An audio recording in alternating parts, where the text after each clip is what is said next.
یہ جو شرک ہے ہم عام طور پہ سمجھتے ہیں یہ کوئی جس طرح کسی مذہب کو مان لینے کے بعد مختلف مذہبی تعبیرات، اصطلاحات ہوتی ہیں، تصورات ہوتے ہیں. جیسے اللہ تعالیٰ نے کہا ہے بھائی اگر تم اللہ کو مانتے ہو تو کتابوں پر ایمان لے آؤ، یا فرشتوں کو مان لو، یا اس کے بعد نماز پڑھنی ہے، روزہ رکھنا ہے. اس نوعیت کی کوئی چیز ہے شرک. شرک کوئی مذہبی چیز نہیں ہے. پہلے اس تصور کو واضح کریں. یہ جو گناہ ہے، جو جرم ہے، اس کا مذہب سے اصلاً کوئی تعلق نہیں. یعنی یہ مذہب نے آ کر اس کو گناہ قرار نہیں دیا. شرک ہے کیا اپنی ذات میں؟ ذرا 2 منٹ کے لیے ذہن کو تمام مذہبی تصورات سے خالی کر کے سوچیں. دنیا میں جو چیز میرے اور آپ کے درمیان مشترک ہے وہ ہے اخلاقیات. یعنی میں بھی یہ جانتا ہوں، آپ بھی یہ جانتے ہیں کہ اخلاقیات کس چیز کا نام ہے. جھوٹ بولنا بد اخلاقی ہے، دھوکہ دینا بد اخلاقی ہے، حسد کرنا بد اخلاقی ہے، کسی کی بارے میں اس کی جان مال آبرو کے خلاف زیادتی کریں، کسی کی تلفی کریں، یہ زیادتی ہے، یہ بد اخلاقی ہے. عالمگیر صداقت ہے، اس پہ کوئی شخص اس کائنات، اس زمین کے پیٹ پہ اختلاف نہیں کر سکتا. بلکہ قرآن مجید نے بڑی دلچسپ بات یہ بتائی ہے کہ اگر کوئی اختلاف کرتا ہے تو اس سے جا کر پوچھو کہ کیا تم اپنے ساتھ یہ سب کچھ ہونا پسند کرو گے؟ کیا تم کہو گے کہ میرے ساتھ کم تولو، میرے ساتھ جھوٹ بولو؟ یہ عالمگیر صداقتیں، عالمگیر معروفات، عالمگیر منکرات ہیں. اس اخلاقیات کو مزید ڈیکوڈ کریں. کس چیز کا نام ہے اخلاقیات؟ اخلاقیات نام ہے ادائے حقوق کا. جس کا جو حق ہے اس کو وہ ادا کیا جائے. میں آگے بڑھ کے یہ کہتا ہوں کہ کائنات کا ایک خالق ہے، اللہ تعالیٰ ہیں، ہم اس کو مانتے ہیں، وہی پالنہار ہے، انہوں نے دنیا بنائی ہے. لیکن فلاں شخصیت، فلاں بزرگ، فلاں پیغمبر، فلاں فرشتہ، وہ بھی ان کا ساجی، سبارڈینیٹ، اور ان کی خلق یا تدابیر امور میں ساتھ دینے والا ہے. جب میں یہ کام کرتا ہوں تو میں کیا کر رہا ہوتا ہوں؟ میں اصل میں جھوٹ بول رہا ہوتا ہوں. کیوں؟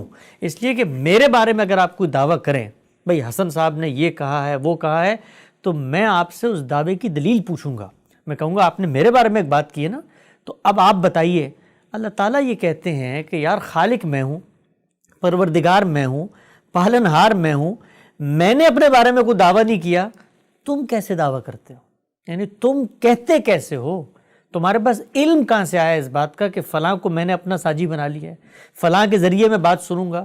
تو تم جھوٹ بولتے ہو. یہ جھوٹ بولنا خدا کے معاملے میں بد اخلاقی ہے. اس کو ہم شرک سے تعبیر کرتے ہیں. یعنی یہ کوئی مذہبی تصور نہیں ہے، یہ بنیادی تصور ہے اخلاقیات کا، جو میں اپنے بارے میں پسند نہیں کرتا کہ میرے بارے میں آپ کو غلط دعویٰ کرے اور میں اس کی تائید نہیں کر رہا. اللہ کے بارے میں کرتے ہیں ہم لوگ. تو اللہ تعالیٰ یہ کہتے ہیں کہ جب میں نے انسانوں کو پیدا کیا نا تو ان کی فطرت میں خالق کا تصور ڈالا ہے. کوئی پیغمبر ان تک، سورہ اعراف میں بڑی دلچسپ بات فرمائی اللہ تعالیٰ نے کہ قیامت کے دن یہ اٹھ کر کہہ سکتے ہیں کہ بھئی ہم تک تو پیغمبروں کی دعوت پہنچی نہیں. تو اللہ نے بتایا کہ یہ عذر ہم تمہارا نہیں مانیں گے کہ پیغمبروں کی دعوت نہیں پہنچی پھر بھی تم نے شرک کیا. کیوں؟ اس لیے کہ شرک کرنے کے لیے کسی خارجی دعوت استدلال کی ضرورت ہے. شرک نہ کرنے کے لیے کسی استدلال کی ضرورت نہیں ہے. بھئی ایک خالق ہے، میں مانتا ہوں خالق ہے، اب میں کوئی نقطہ نظر پیدا کروں گا کسی کو اس کے برابر کرنے کے لیے، تو خالق نے فطرت میں جو تصور ڈالا ہے وہ اتنا سادہ، اتنا واضح، اتنا بدیہی ہے. دین اسلام کی بنیاد اسی پر ہے. اور یہ ہم جانتے ہیں کہ اسلام کا آغاز محمد رسول اللہ سے نہیں ہوتا. ابتدا سے ایک ہی مذہب ہے، تمام پیغمبر وہی دے کر اور عالمگیر ہدایت لے کر آئے ہیں. وہ ان کی عدالت اس علاقے، اس وقت کے ساتھ خاص تھی، ان کی ہدایت عالمگیر تھی. دین کی بنیادی دعوت سے انحراف ہو جاتا ہے جب آپ شرک کے مظاہر کو اپناتے ہیں. اللہ تعالیٰ نے فرمایا کہ شرک تم کرو گے تو بس اب ابدی جہنم ہے. اس کی وجہ کیا ہے؟ کبھی غور کریں کہ اتنا بڑا جرم ہے یہ. اس کی وجہ یہ ہے کہ یہ جرم میں چھوٹی سطح پر کروں دنیا میں، لوگ مجھے نہیں بخشتے، معاف نہیں کرتے. مثلا میں آپ کے بارے میں ایک دعویٰ کر دوں اور وہ غلط ہو تو آپ مجھے عدالت میں گھسیٹتے ہیں، عزت کا مقدمہ کرتے ہیں. بھائی میری عزت پہ تم حملہ آور ہو گئے ہو، تو ذرا تصور کریں ہم کائنات کے پروردگار کی عزت پہ حملہ آور ہو گئے، ان کے خلاف اتنا بڑا جھوٹ باندھ دیا ان کے اوپر. اور اللہ تعالیٰ یہ کہتے ہیں کہ یہ تمہاری منہ کی باتیں ہیں. کبھی تم فرشتوں کو میری بیٹیاں بناتے ہو، کبھی تم میرے تخلیق کردہ ایک انسان کو میرا بیٹا بناتے ہو، آباء و اجداد کو میرا وہ شریک ٹھہرا دیتے ہو. جیسے آپ صلی اللہ علیہ وسلم کے ٹائم بھی یہ ہو رہا تھا، حضرت نوح کے ٹائم بھی یہ ہو رہا تھا. اپنے جو سیکرڈ نیک لوگ ہیں ان کو میرے اقتدار میں شریک ٹھہرا دیتے ہو کہ اچھا جی ہم جانتے ہیں نا کہ مکہ کے بھی جو مشرکین تھے ان کے ہاں بھی سپریم گاڈ کا کوئی نہ کوئی تصور تھا. بھائی تصور کیا تھا مکہ کے مشرکین کے بارے میں؟ ہم لوگ ایسے بات کرتے ہیں جیسے وہ دین سے واقف نہیں تھے. آپ اگر مسلمانوں میں جو شرک کرنے والے فرقے ان کو دیکھ لیں تو انہی کو تھوڑا سا بڑھا لیں تو مکہ کے مشرکین اسی طرح کے تھے. بس بتوں کی کمی، یعنی بتوں کی کمی ہے، وہ بتیں قبروں سے پوری ہو جاتی ہیں. یہاں پر قبروں کو پوج رہے ہیں، مزاروں کو پوج رہے ہیں، لوگوں کے پیروں میں گر رہے ہیں. یہ جو کچھ ہوا ہے عرب کے اندر، آپ دیکھیں توحید کا عالمی مرکز اللہ نے بنایا دنیا کے وسط میں، دنیا کا بالکل درمیان ہے، وہاں پہ توحید کا عالمی مرکز بنایا خدا تعالیٰ نے. وہاں پر پیغمبر بھیجا، پیغمبر نے اپنی اولاد کو وقف کر دیا ابراہیم علیہ السلام نے. تو وہاں پر بھی آپ سوچیں انسان کیسی قوم اور کیسی مخلوق ہے کہ کس طریقے سے افراط و تفریط کا شکار ہوتا ہے کہ اس جگہ پر جو توحید کا عالمی مرکز تھا اس کو شرک کا عالمی اڈہ بنا دیا. تو یہ ہوا کیسے؟ رسول اللہ صلی اللہ علیہ وسلم نے ایک روایت میں اس کو بیان کیا ہے کہ جب اسماعیل علیہ السلام وہاں پر آئے ہیں تو کئی 100 سال تک لوگ اسی طرح سے توحید پر قائم رہے، لیکن ایک شخصیت بڑی بزرگ گزری ہے. اس بزرگ شخصیت کے ساتھ اپنے تعلق کے اظہار کے لیے ان کے مجسمے بنائے گئے ہیں، ان کی تصاویر تماثیل بنائی گئی ہیں، اور پھر کرتے کرتے وہ گھروں میں آ گئی ہیں، اور پھر اس کے بعد ان سے تعلق کا اظہار وہ پورا کا پورا مذہب بن گیا. آپ اگر کفار کا مقدمہ پڑھیں قرآن مجید میں سورہ زمر میں اللہ تعالیٰ نے حکایت کی ہے مشرکین کہتے کیا ہیں شرک کے بارے میں. تو اللہ تعالیٰ نے کہا ہے کہ ان کو جب منع کیا جاتا ہے تو آگے سے کیا کہتے ہیں؟ ما نعبدہ الا لیقربونا الی اللہ زلفیٰ.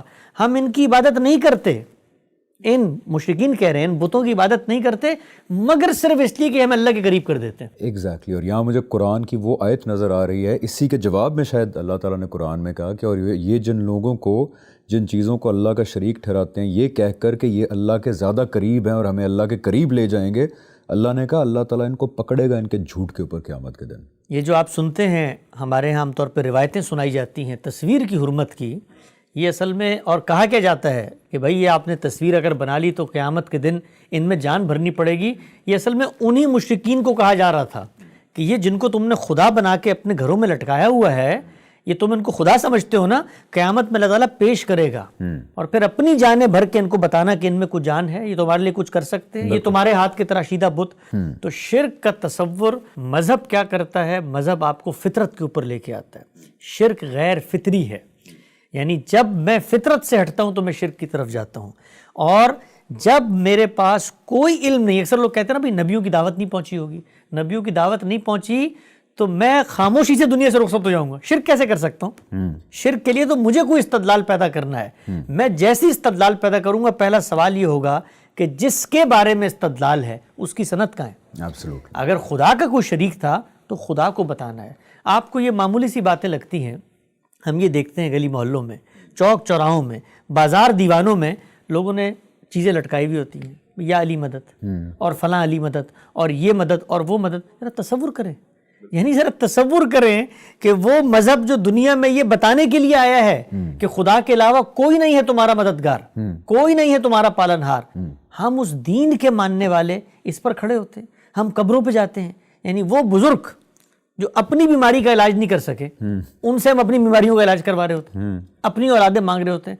قرآن مجید کو اگر آپ پڑھیں، سادہ ترجمہ پڑھیں، جو دعوت ہے قرآن کی اتنی واضح، کوئی فلسفیانہ موشگافی نہیں ہے، کوئی تقریریں نہیں ہیں، کوئی ایسا نہیں ہے. یہ قطع کلامی معاف، میں اس لیے بڑا حیران ہوتا ہوں کیونکہ جب میں مذہب کے قریب نہیں بھی تھا اسلام کے، تب بھی قرآن کا یہ سب سے زیادہ پروناؤنسڈ مقدمہ مجھے پتا تھا جب میں مذہب کے قریب نہیں تھا اسلام کے، تب بھی کہ توحید کے بارے میں کہ بھی ایک خدا ہے، وہی اپیرنٹلی سب کچھ کر رہا ہے. اس وقت بھی میں حیران ہوتا تھا کہ یار یہ اس کے ہوتے ہوئے کیوں ارد گرد کبھی حضرت علی سے مدد مانگنا رو رو کے، کبھی حضور صلی اللہ علیہ وسلم سے، کبھی غوث اعظم سے، کبھی کسی سے، کبھی کسی سے. میں کیا کیا نام لوں یار، حضرت امام حسین کے بارے میں کیا کیا سٹوریز مشہور ہیں کہ کبھی وہ سمندر میں سے نکل آ کے کسی کو بچا لیتے ہیں، کبھی کیا ہو جاتا ہے. یہ کیونکہ بڑا سیریس معاملہ ہے، تو یہ قرآن کے ہوتے ہوئے حسن بھائی ہاؤ از اٹ پاسبل؟ دیکھیے انسان کیا کرتا ہے، یہاں تو قرآن کا آپ نے ذکر کیا، ذرا تصور کریں کہ اللہ تعالیٰ نے بنی اسرائیل میں پے در پے پیغمبر بھیجے، کتابیں بھیجیں، اور سیدنا مسیح بتانے کے لیے کیا آئے ہیں کہ شرک نہ کرو. اللہ ایک اکیلا واحد یکتا یگانہ ہے، کوئی اس کا ہمسر ہم پلہ نہیں ہے. وہ شخص جو دعوت یہ لے کر آیا ہے اسی کو خدا کا بیٹا قرار دے دیا. ذرا آپ تصور کریں, کبھی ہم غور کریں کہ اس پیغمبر کی دعوت توحید کی دعوت ہے. آپ پڑھیں لیکن بائبل مزے کی بات یہ ہے کہ کرسچنز بھی یہی کہتے ہیں کہ ہم 3 خداؤں پہ نہیں بلیو کرتے, وہ بھی توحید کا ہی دعویٰ کرتے ہیں. وہ کہتے ہیں کہ جی خدا ایک ہے, اس کے اوتار 3 ہیں, بس ایک سن ہے اور ایک ہولی گوسٹ ہے, 2 اوتار ہیں اس کے. تو وہی بات ہے نا مسلمان جو ہم کہتے ہیں کہ جی ہم حضرت علی کو تو نہیں پوج رہے, ہم حضور صلی اللہ علیہ وسلم کو تو نہیں پوج رہے, غوث اعظم کو تو نہیں پوج رہے, ہم تو مانگ اللہ ہی سے رہے ہیں, بس یہ ان کے وسیلے سے. دونوں باتوں میں فرق کیا ہے مجھے بتائیں. میں پتھروں کو پوجتا, میں آسمانوں کو پوجتا, میں آگ کی پوجا کرتا اگر خدا کا کوئی اذن ہوتا میرے لیے. بھائی وہ مظہر ہے. ہم یہ نہیں کہتے کہ آپ خانہ کعبہ کے پاس جاتے ہیں تو آپ بھی شرک کرتے ہیں, پتھر کو سجدہ کر, وہ خدا کا ٹھہرایا ہوا معبد ہے. شرک میں یہ مسئلہ نہیں ہے کہ آپ پوج کس کو رہے ہیں, مسئلہ یہ ہے کہ کس کی اجازت سے پوج رہے ہیں, کس کی اجازت, کس کے اذن سے پوج رہے ہیں. کہیں قرآن میں اللہ تعالیٰ نے اجازت دی ہے؟ یعنی قرآن مجید کا تو ایک بچہ بھی اگر مطالعہ کرے تو یہ سوال تو روز روشن کی طرح آیا آپ صلی اللہ علیہ وسلم نے کبھی کہیں کہا ہوا ہے کہ یار میں حضرت وسلم نے علی تو یا اپنے بارے میں یہ کہا ہے, جب لوگوں نے ان کی فضیلت پیغمبروں کے مقابلے میں بیان کرنی شروع کی تو آپ نے کہا بھائی یوسف کی کیا بات کرتے ہو, موسیٰ کی کیا بات کرتے ہو, دوسرے پیغمبر کی کیا بات کرتے ہو, میرا رتبہ کہاں ہے؟ بھائی قرآن مجید کو اگر آپ پڑھیں, ویسے ہمبل آدمی, آپ دیکھیں اللہ تعالیٰ کیا کہتے ہیں, یہ پیغام میں نے تمہیں دیا ہے, اس کو پورا پہنچانا ہے, اس میں ہلکی سی کمی بیشی کی اپنی طرف سے تو ہم کیا کریں گے, اے پیغمبر ہم رگے جان کاٹ دیں گے. بالکل, ذرا تصور کریں آپ. بالکل. یعنی اللہ کے نزدیک پیغمبر کرتے کیا ہیں؟ پیغمبر صرف اور صرف اللہ کا پیغام دنیا میں لے کے آتے ہیں. ان میں سے جو لوگ رسول بنتے ہیں اللہ تعالیٰ ان کے ذریعے زمین کے پیٹ پہ وہ عدالت لگا کے دکھاتے ہیں جو روز قیامت ہونی ہے. یہ پیغمبروں کا کام ہے. اس کے علاوہ وہ کچھ نہیں کر سکتے سوائے اللہ کے اذن کے. ان سے معجزات کا صدور ہوتا ہے اللہ کے اذن کی وجہ سے, ان سے خرق عادت واقعات کا کوئی صدور ہوتا ہے اللہ کے اذن کی وجہ سے, ان کی تائید اور نصرت میں فرشتے اترتے ہیں پیغمبر کی ذات کی وجہ سے. وہ پیغمبر تو کچھ جانتے بھی نہیں ہے کہ اب کیا ہوگا, اللہ پر بھروسہ ہوتا ہے.